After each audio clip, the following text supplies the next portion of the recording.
Thank you for tuning in to this production of Love God Institute. Assalamu alaikum, peace be upon you. I am Rudwan Quwatli, and today I would like to shed some light on the issue of terrorism. Terrorism is not a religious identity. Rather, it is a horrific behavior, often justified by religious dogma. This psychologically deformed behavior is found among Muslims, Jews, and Christians. Not too long ago, I was listening to Dr. Lane Craig, who is a leading Christian apologist, justifying how could a loving God command the Israelites to annihilate the Canaanites. He said, God has the right to command them to do something, which in the absence of the divine command would have been wrong. But given the divine command, it's not wrong. In fact, it becomes their moral duty. Without paying attention to what he was saying, Dr. Craig gave us the definition of terrorism. His explanation captures the mindset of every terrorist throughout the history of humanity. That is, doing what is morally wrong because God somehow made it a moral duty. You might ask, how could that happen? It all begins with the notion, also as Dr. Craig said, that God is not bound by the same moral duties as we are. If one's perception of God that He can override with His commandments sensibility, common sense, and morality, then one is psychologically ready to perform heinous acts in the name of God. And when external conditions are in place, one can easily be provoked or manipulated to perform these acts in the name of God. The underwear bomber and other suicide bombers, had they not believed that they had a special permission from God to do what is morally wrong, maybe they would not have done it. Let me add some history to what I am saying. The Khawarij was a sect that emerged during the time of Ali, the fourth rightly guided caliph. One of them actually assassinated Ali thinking he was doing God's will, thinking he was doing something that is pleasing to God, doing what is morally wrong because somehow God made it a moral duty. The contemporary Khawarij groups and individuals such as Zawahiri and Ibn Laden are linked in mentality, even though they do not share the same views and theology as the original Khawarij, but they are linked in mentality and methodology to the original Khawarij. In the face of their danger, the majority peace-loving Muslims must not sit there and allow these deviants to hijack Islam. And it's not enough to condemn terrorist activities after they happen. Muslims must be vigilant in implementing programs that build proper understanding of Islam and subvert any terrorist activity on God's green earth. What about war? Nations had gone to war against other nations to subjugate them, to exploit their resources, to dictate upon them a certain will. God knows that. Therefore, God says in the Quran, for the sake of God, fight those who fight you and do not transgress. This Quranic truth provides the proviso for all verses about this topic. For the purpose of self-defense, Muslims are allowed to fight transgressor combatants, and there's nothing immoral about that.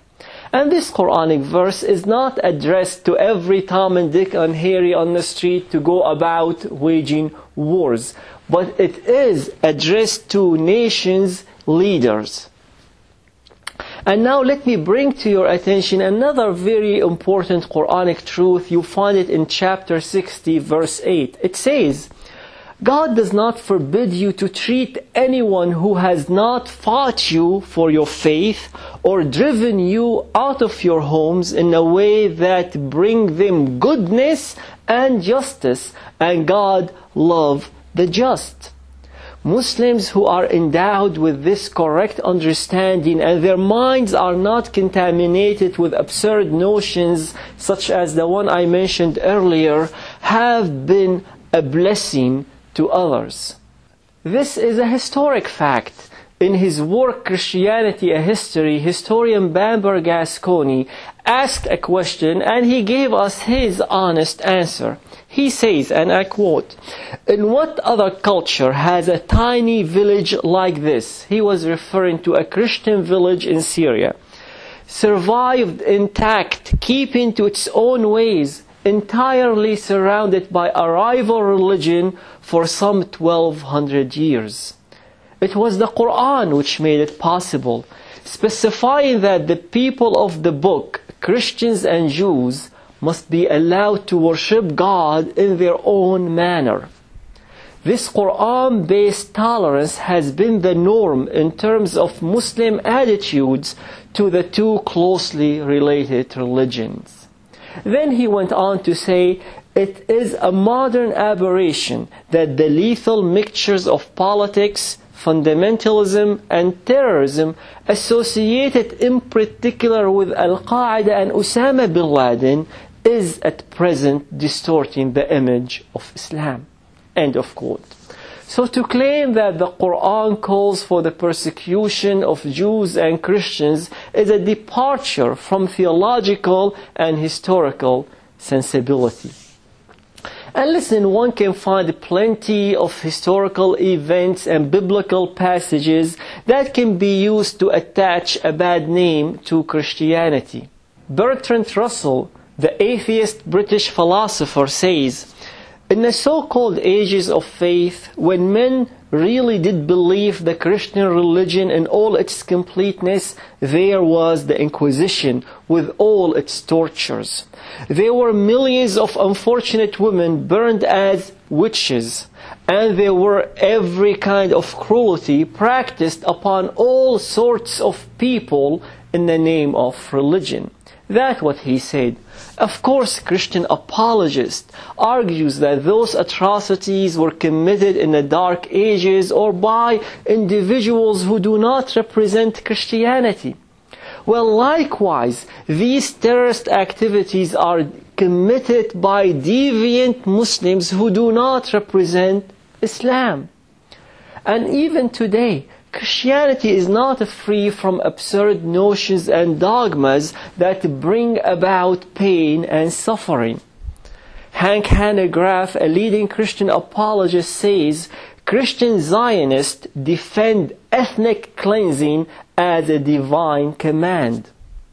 There are many fundamental dispensationalist Christians who are, in the words of Hank Hanegraaff, bent on ensuring the horrors of Armageddon become a self-fulfilling prophecy." I am sharing with you this information to make the point that terrorism is not a religious identity. Rather, it is a horrific behavior often justified by religious dogma. Islam is not a religion of terrorism. Rather, it is a religion of no compulsion in religion. We find that in Quran 2:256. Islam is a religion beautified with the attitudes of overcoming the bad deed with good deed. We find that in Quran 13:22. Restraining frustrations and pardoning people. We find that in Quran 3:134. And making peace among mankind. We find that in Quran 4:114. As great an effort as both deviant Muslims and some non-Muslims make to misrepresent Islam, there must be just as great a proactive effort on the part of knowledgeable, peace-loving Muslims to offset this misrepresentation and to present Islam correctly in word and in deed. And thank you for tuning in.